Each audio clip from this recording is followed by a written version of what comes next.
பார்த்து சொல்றீங்க? நேற்று கட்சி ஆரம்பிச்சுட்டு முந்தானத்து திகில் அடிச்சுட்டு கொடுக்குற காசை வாங்கிட்டு கொடுக்குறவங்களோட புரண்டுட்டு கொடுக்குற தண்ணியை குடிச்சிட்டு நேற்று வரைக்கும் தூங்கிட்டு அங்கிள் அங்கிள்னா மாமா தானே, வயசுல பெரியவர் மாமா இல்ல. அப்ப நான் வயசுல பெரியவர், எனக்கு என்ன வேணாம மச்சான் மச்சான் மச்சான் கேட்டுக்க மச்சான்.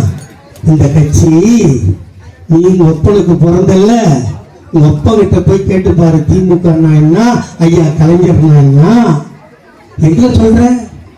டெல்லியில இருந்து அரசுக்கு வந்தவொடனே டெல்லிக்கு ஓடுறோன்னு நெய்வேலியில இருந்து ஒரு அலேக்கா தூக்கிட்டு வந்தாங்க. எதுக்கு தூக்கிட்டு வந்தாங்க? அந்த கேஸ் என்னாச்சு? நீ சொல்ற கொள்கை எதிரி பாஜக, அரசியல் எதிரி திமுக. அரசியல் எதிரிகள் மாறலாம், கொள்கை எதிரி மாறுவானா? அப்ப யார திட்டம் நீ?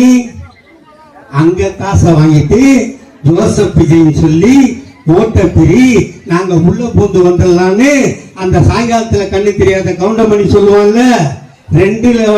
ரெண்டு பைக்கு வருதுன்னு நினைச்சு நான் நடுவுல பூந்து போயிடலான்னு பார்த்தேன்னு. அப்ப சொல்லுவாங்க பாரு, 2 வண்டி நினைச்சு நடுவுல பூந்தினா ஆக்சிடென்ட் ஆகி தரையில செத்து போயிடுவேன். அதான் நடக்கும். நான் விஜய் மட்டும் சொல்லல, விஜய் ரசிகராக இருக்கின்ற என்னோடு பிறந்து என்னோடு வாழ்ந்து என்னோடு கஷ்டத்தில் அனுபவித்து இருக்கின்ற என் அன்பு தம்பிகளே, உங்களை மன்றாடி கேட்கிறேன்.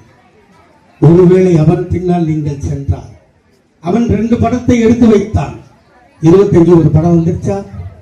26 ஜனநாயகன் ஒரு படம் வருமா? அதுக்கப்புறம் மார்ச்ல தேர்தல் அறிவிப்பாங்களா? ஏப்ரல்ல தேர்தல் நடக்குமா? மேல ரிசல்ட் வருமா? ஒருவேளை தோத்துட்டா சினிமாவுக்கு போயிடுவான். நீங்க நடுரோட்ல நின்று அனாதையா நிற்பீங்க. அந்த நிலையை மறக்க நீங்களும் தமிழர்கள் தான், நீங்களும் எண்ணில் ஒருவன் தான் என்பதை மட்டும் நினைத்து இந்த மக்களையும் மக்களையோடு சேர்ந்திருக்கின்ற வாடுகின்ற இனத்தையும் ஜனத்தையும் காக்க ஒரு கட்சி இந்தியாவில் ஒன்றென்றால் அது திமுகவை தவிர வேறு எந்த கட்சியும் இல்லை என்று நினைத்து 14 வயதில் கலைஞர் வந்தால் 12 வயதில் வந்த முதல்வர் தான் இன்று ஆண்டு கொண்டு இருக்கிறார். அவருக்கு வயது 73.